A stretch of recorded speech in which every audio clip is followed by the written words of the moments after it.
मिश्रा आपके साथ हम तो पूछेंगे में एक नए एपिसोड के साथ।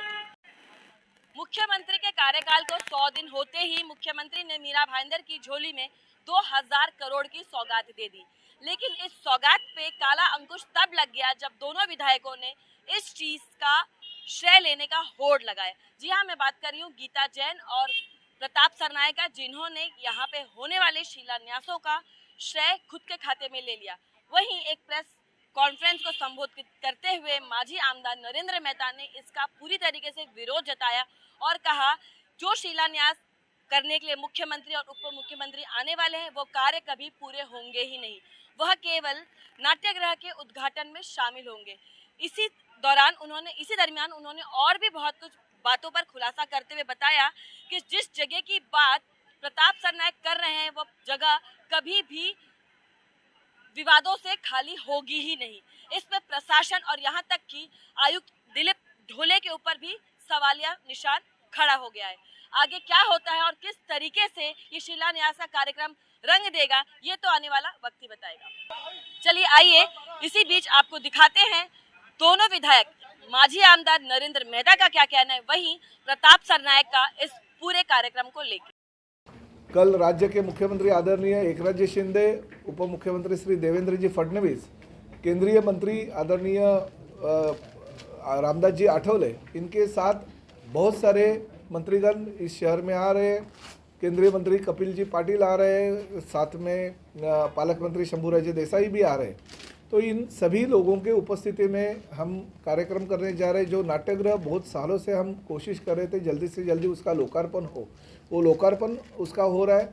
और साथ ही में 3,25,000 स्क्वायर फुट की महानगर पालिका की सुपर स्पेशलिटी हॉस्पिटल जो शासन पूर्ण रूप से चलाएगा, उसका भूमि पूजन, और साथ ही में 4 लाख स्क्वायर फुट की महानगर पालिका की इमारत का भूमि पूजन करने जा रहे हैं। गीता जी जिसलिए प्रयास कर रही थी बहुत सालों से, वो चिमाजी अप्पा का पुतला का लोकार्पण है। और हमारे राजस्थानी क्षत्रिय लोगों की बहुत सालों से जो मांग थी, महाराणा प्रताप जी का पुतले का अनावरण शासकीय रूप से होना चाहिए, उसका लोकार्पण। ऐसे बहुत सारे विकास के काम हम मीरा भाईंदर शहर के लोगों के लिए कल करने जा रहे हैं। उसके लिए सभी ये नेतागण आ रहे हैं और सभी को लेके हम विकास की गंगा इस मीरा भाईंदर शहर में दोनों विधायक और हमारे पार्टी के सभी प्रमुख नेताओं के उपस्थिति में करेंगे।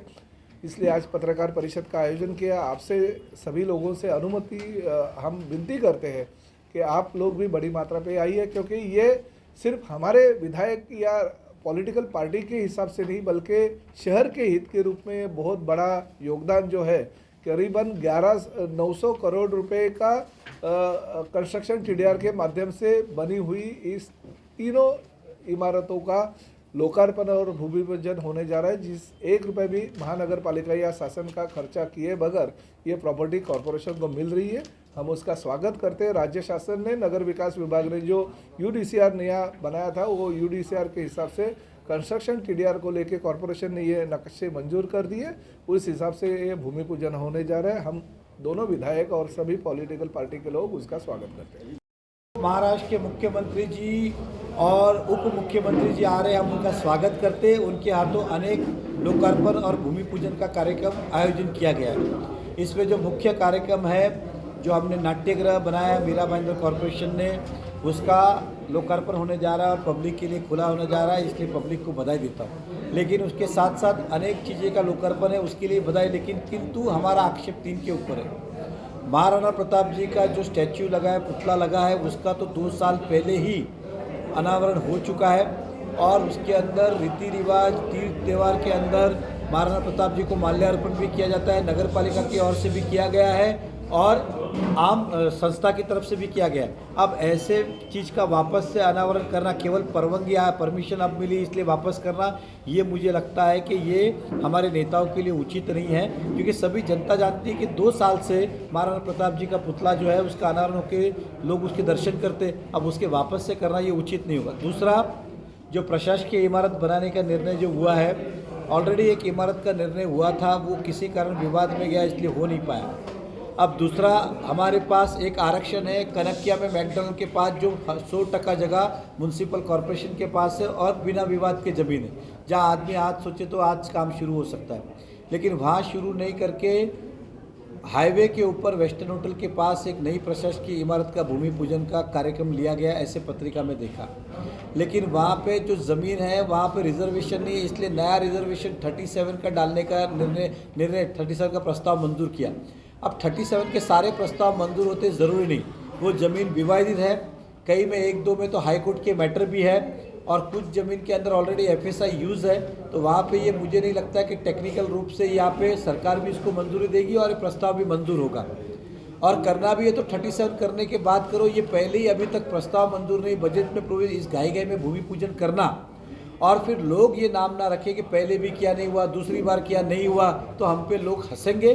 कोई हमारे नेताओं पे और हम पे जनता हंसे नहीं। इसके लिए मैं चाहता हूँ कि ये ऑलरेडी हमारे पास एक आरक्षण है, वहाँ पे करें। और फिर भी आपको लगता है कि वहाँ पे करना, तो पहले रिजर्वेशन तो मंजूर करो, उसके बाद करना चाहिए, नहीं तो ये शहर को गुमराह करने की बात होगी। नंबर 3, मीरा भाईंदर महानगर पालिका में सेना भाजपा की युति थी, गीता जैन जी मेयर थे, तभी एक प्रस्ताव ला रहा, मैंने ही ठहराव रखा था कि मीरा भाईंदर का जब पंडित भीमसेन जोशी रघुलाल जी उद्घाटन हुआ कि मीरा भाईंदर की आबादी को देखते हुए भविष्य में एक हॉस्पिटल की ज़रूरत पड़ेगी, और सरनाइक साहब ने कहा था मेरे कॉन्स्टिट्यूशन को, तभी हमने एक ठहराव रखा स्वर्गीय आनंद दिगे जी का नाम दिया जाए उस हॉस्पिटल को। और आरक्षण क्रमांक 302 जो कनक्या में करीबन 13,000 मीटर का, मतलब 1,40,000 फुट का आरक्षण है, जो हमने कहा था कि महानगर पालिका इसको ताबे में ले, विकसित करे और इसके पैसे के लिए शासन को प्रस्ताव भेजे, शासन से पैसा लाने की जवाबदारी हमारी। लेकिन वो प्रस्ताव आज तक अभी तक पेंडिंग है, उस पर डिसीजन हुआ नहीं।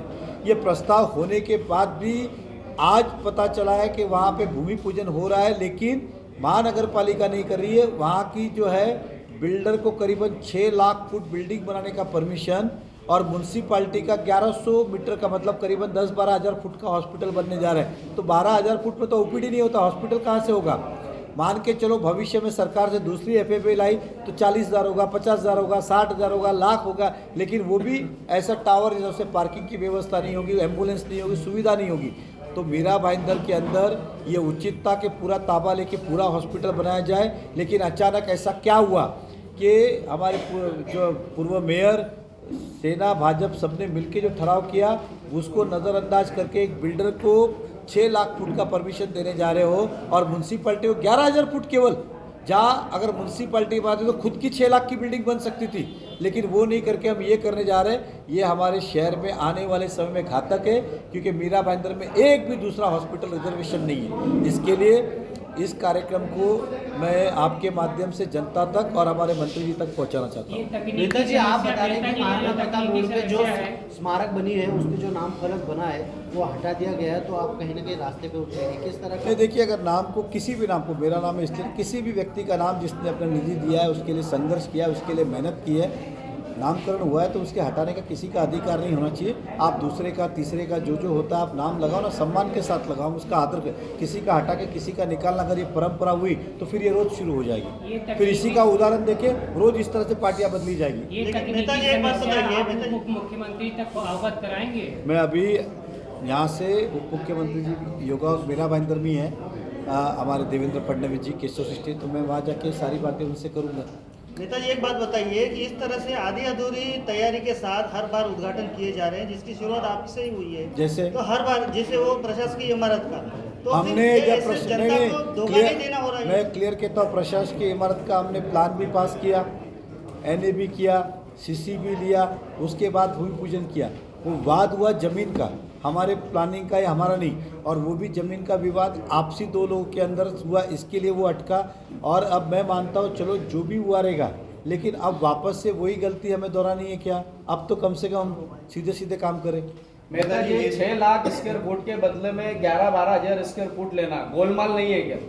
100% इसके अंदर ये क्यों किया गया है, प्रश्न चिन्ह है। मुझे जब पत्रिका आई और कल जानकारी मिली, तब मुझे कल रात को ये विषय पता चला, इसलिए आपको बुलाया। मैं इसके डिटेल तक जाऊंगा, ये क्यों हुआ, कैसे हुआ, लेकिन 100% इसके अंदर ऐसी क्या ज़रूरत हुई कि ठहराव होने के बाद सभी पार्टी ने मिलकर करने के बाद ये अचानक निर्णय बदला 6 लाख बिल्डर को और 11,000 म्यूनसिपल कॉर्पोरेशन को। लता मंगेशकर नाट्यगृह का डंका पीट रहे हैं विधायक प्रताप सरनाईक की, वो हमने किया है, क्या कहेंगे? देखिए, मैं इजाफा हुआ है। देखिए, मैं एक लाइन में कहता हूँ, मैं किसी पे आलोचना नहीं करता हूँ। हम जब 5 साल सत्ता में थे, मैंने लोगों से क्लियर कहा जितना शहर में नहीं हुआ तो उसके जवाबदार हम हैं अगर कुछ नहीं हो पाया तो, और जितना हुआ है तो उसके श्रेय के हकदार भी हम हैं। आप ऐसा नहीं बोल सकते हो कि गड़बड़ हुआ तो उन्होंने किया, काम नहीं हुआ तो उन्होंने नहीं किया, और हुआ तो हमने किया, ऐसा नहीं हो सकता है। ऐसा है। नेताजी ने के लिए कहा था कि जो विकास काम आप लोग अभी जिससे भूमि पूजन करने वाले हैं, वो चैलेंज लगाना चाहते हैं कि ये काम कभी नहीं होंगे, तो आपने जिस तरह से इसका पूरा वो लिया है। देखिए, नाट्यगृह भी कभी नहीं होगा ऐसा चैलेंज मुझे किया था, मगर मैंने नाट्यगृह करके दिखाया।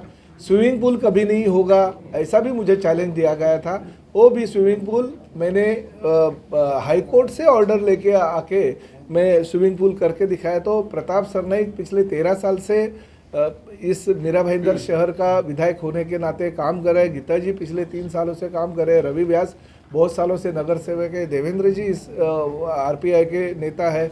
हम लोग विकास को लेके कोई राजनीति करते नहीं है, और घोड़बंदर किला हो, चाहे बाला साहब ठाकरे कला दालन हो, चाहे महाराणा प्रताप जी का पुतला हो, या चाहे बहुत सारे विकास काम हो, चैलेंज तो कुछ लोग लगाते हैं। उनको लगता है कि मीरा भाईंदर शहर मेरे बाप की प्रॉपर्टी है और वो हिसाब से मैं जो बोलूँगा वही होना चाहिए, वैसा नहीं होता है। लोक प्रतिनिधि के तौर पे लोगों ने हमें चुन के दिया है। गीता जी को 30,000 से ज़्यादा वोटों से चुन के दिया, मुझे 84,000 से ज़्यादा वोटों से चुन के दिया है। और हम लोग शिवसेना भाजपा के सपोर्ट में हमें लोगों ने अगर चुन के दिया, और सेंट्रल गवर्नमेंट और स्टेट गवर्नमेंट अगर हमें समर्थन देता है और हमारी सहायता करता है, तो किसी ने इसमें दुख मानने की जरूरत नहीं। हम कल भी विकास काम करते थे, आज भी कर रहे हैं और भविष्य में भी करेंगे।